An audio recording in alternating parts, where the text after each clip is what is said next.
మూడవ అధ్యాయము క్షేత్రజ్ఞ విభాగ యోగము 17వ శ్లోకము. జ్యోతిషామపి తజ్యోతిస్తమసః పరముచ్యతే జ్ఞానం జ్ఞేయం జ్ఞానగమ్యం హృది సర్వస్య విష్ఠితం. తాత్పర్యము: ఆ పరబ్రహ్మ అన్ని జ్యోతులకును జ్యోతి, అతీతుడును, జ్ఞానస్వరూపుడును, తెలుసుకొనదగిన వాడును, తత్వజ్ఞానము ద్వారా ప్రాప్యుడును అతడే.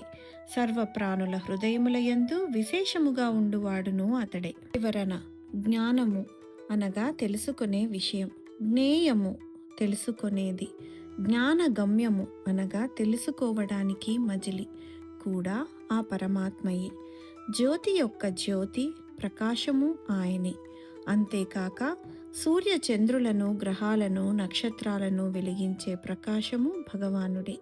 పరమాత్మ గురించి తెలుసుకోవాలంటే పరమాత్ముడిగానే అవ్వగలగాలి. భక్తులకు పరమాత్మ ప్రాప్తి కలిగిన వారి భక్తి అనంతంగా సాగుతూనే ఉంటుంది. భగవానుడు అందరి హృదయాలలో నిలిచి ఉంటాడు.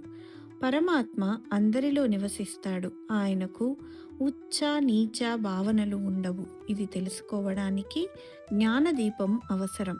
మనలను గురించి తెలుసుకోవడానికి అంతరంగంలో ఆత్మజ్యోతిని ప్రజ్వలింపజేయాలి. ఆయనను దర్శించడానికి తీర్థయాత్రల అవసరం లేదు. అంతరంగ యాత్ర అన్నిటికన్నా గొప్పది. అది మనలను పరమాత్మ వద్దకు చేరుస్తుంది.